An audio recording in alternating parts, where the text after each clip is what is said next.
Hello दोस्तों, नमस्ते। स्वागत है आप लोगों का हमारे यूट्यूब चैनल हिंदी स्टोरी में। आज हम लोग परीक्षा गुरु उपन्यास का प्रकरण 23 कवर करेंगे।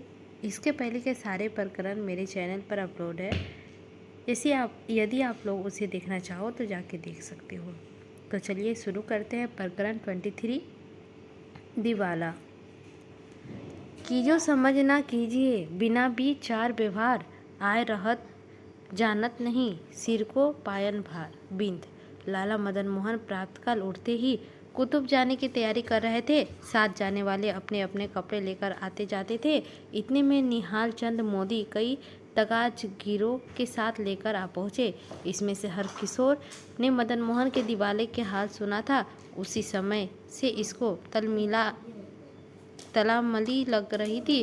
कई बार यह मदन मोहन के मकान पर आया। किसी ने इसको मदन मोहन के पास तक न जाने दिया और न इसके आने इल्ता की। संध्या समय मदन मोहन के सवार होने के भरोसे वह दरवाजे पर बैठा रहा, परंतु मदन मोहन सवार न हुए। इसका संदेह और भी दृढ़ हो गया। शहर में तरह तरह के हजारों बातें सुनाई देती है। इसमें से आज सवेरे ही कोई लेन देनों को साथ लेकर एकदम मदन मोहन के दुकान में घुस आया और पहुंचते ही कहने लगा, साहब, अपना हिसाब करके जितना रुपए हमारे बाकी निकले हमको इसी समय दे दीजिए। हमें आपसे लेन देन रखना मंजूर नहीं है। कल से हम कई बार यहाँ आए, परंतु पहरे वालों ने आपके पास तक नहीं पहुँचने दिया। हमारा रुपए खर्च करके हमारे तगाजे में बचने के लिए यह अच्छी युक्ति निकाली, एक बार लेनदार ने कहा, परंतु इस पर रकम नहीं बच सकती। नालिश करके दम भर में रुपया धरा की लिया जाएगा। बाहर पहरे चौकी का बंदोबस्त करके भीतर आप असबंद बांध रहे हैं। तीसरे मनुष्य ने कहा, जो दो चार घड़ी हम लोग और ना आते तो दरवाजा पर पहला ही पहरा रह जाता, लाला साहब का पता भी ना लगता।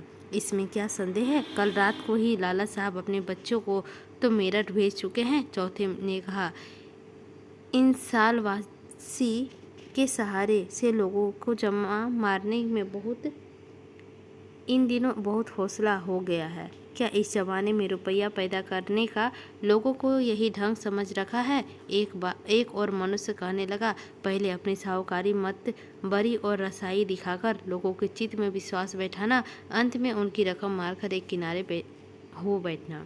मेरी तो जन्म भर की कमाई यही है। मैंने समझा था कि थोड़ी सी उम्र बाकी है सो इसमें आराम से कट जाएगी, परंतु अब क्या करूं? एक बुढ़ा आंखों में आंसू भरकर कहने लगा, ये ना मेरी उम्र मेहनत करने की है, ना मुझको किसी का सहारा दिखाई देता है। जो तुमसे मेरी रकम ना पटेगी तो मैं कहाँ पता लगेगा। हमारे तो 5,000 रुपये लेने हैं, परंतु लाओ इस समय हम 4,000 में फैसला करते हैं, एक लेनदार ने कहा। आओ, औरों को जमा मारकर सुख भोगने में क्या आनंद आता है, एक और मनुष्य बोल उठा। इतने में और बहुत से लोग की भीड़ आ गई। चारों तरफ मदन मोहन को घेरकर अपनी अपनी कहने लगे। मदन मोहन की ऐसी दशा कभी काहे को हुई थी? उसके होश उड़ गए। चुन्नीलाल, शंभुदयाल वगैरह लोगों के धैर्य देने की कोशिश करते थे, परंतु उसको कोई बोलने ही नहीं देता था। जब कुछ देर खूब गड़बड़ हो चुकी, लोगों के जोश में कुछ नरम हुआ, तब चुन्नीलाल पूछने लगा, आज क्या है? सबके सब ऐसी तेजी कैसे आ गई? कुछ गड़बड़ से कुछ भी लाभ ना होगा तो कुछ कहना हो धीरे से समझा कर कहो। हमको और कुछ नहीं कहना, हम तो अपनी रकम चाहते हैं। निहाल चंद ने जवाब दिया, हमारी रकम हमारे पल्ले डालो, फिर हम कुछ गड़बड़ ना करेंगे। दूसरे ने कहा, तुम पहले अपने लेने का चिट्ठा बनाओ, अपनी अपनी दस्तावेज दिखाओ, हिसाब करो, उस समय तुम्हारे रुपये तत्काल चुका दिया जाएगा। मुंशी चुन्नीलाल ने जवाब दिया, यह लो, हमारे पास तो यह पक्का रुपये है। हमारा हिसाब यह रहा, इस रसीद को देखिए, हमने तो अभी रकम भुगताई है।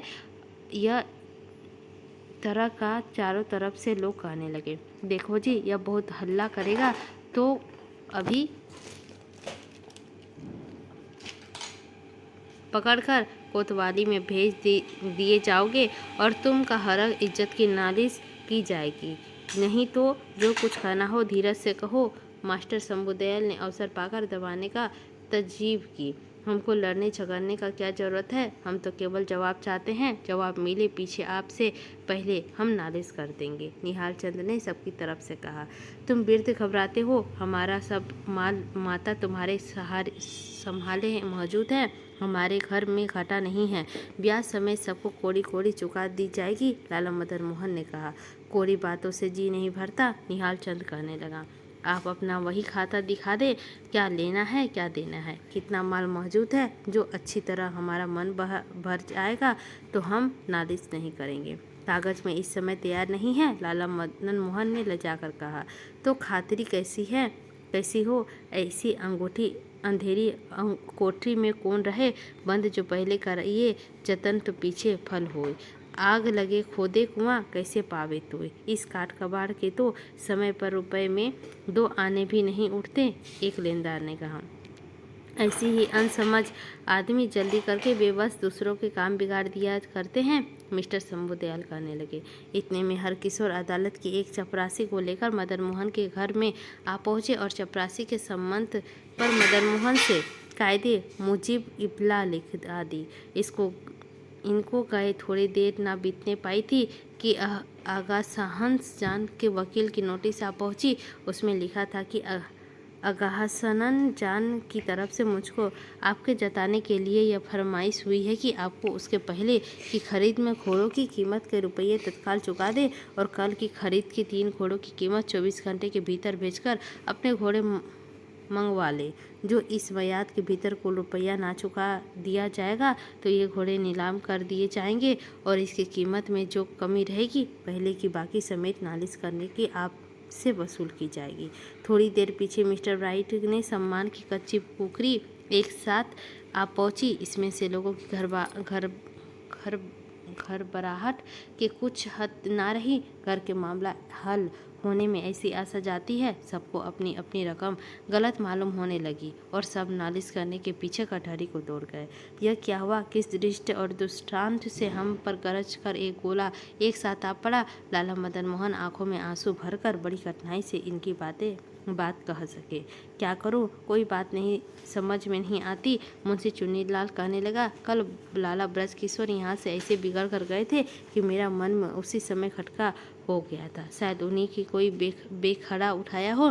बाजे आदमियों को अपनी बात में ऐसा पक्ष होता है, वह औरों तो क्या अपनी बर्बादी का कुछ विचार नहीं करते। परमेश्वर ऐसे हटीलों के बजाय हरकिशोर का ऐसा हौसला नहीं मालूम होता और वह कुछ बखेड़ा करता तो उसका असर कल मालूम होना चाहिए था। अब तक क्यों ना हुआ? प्रथम तो निहाल चंद कल से अपने मन में घबराहट होने का हाल अब आप कह चुका था। दूसरे हरकिशोर की तरफ से नालिश तैयार होकर सम्मान आ गया। तीसरे चुन्नीलाल ब्रजकिशोर के स्वभाव को अच्छी तरह जानता था, इसीलिए उसने मन में ब्रजकिशोर की तरफ से जरा भी संदेह न था। परंतु वह हरकिशोर की उपेक्षा ब्रजकिशोर से अधिक डरता था, इसीलिए उसने ब्रजकिशोर से ही अपराधी ठहराने की विचार किया। अफसोस, जो दुराचारी अपने किसी तरह के स्वार्थ से निर्दोष और धर्मात्मा मनुष्यों की छूटा दोष लगाते हुए अथवा अपना कसूर उन पर बरसाते हैं, उनका बराबर पापी संसार में कौन होगा। लाला मदन मोहन के मन में चुन्नीलाल से कहने में पूरा विश्वास हो गया। उनके कहा, मैं अपने मित्रों के रुपए की सहायता के लिए चिट्ठी लिखता हूँ। मुझे विश्वास है कि उसकी तरफ से पूरी सहायता मिलेगी, परंतु सबसे पहले ब्रजकिशोर के नाम चिट्ठी लिखूंगा कि वह मुझको अपना काला मुंह जन्म भर ना दिखलाएं। यह कहकर लाला मदन मोहन चिट्ठियाँ लिखने लगा। इसी के साथ प्रकरण 23 भी समाप्त होता है। अगले एपिसोड में हम लोग प्रकरण 24 कवर करेंगे। आप लोगों से लेते हैं विदा, मिलते हैं अगले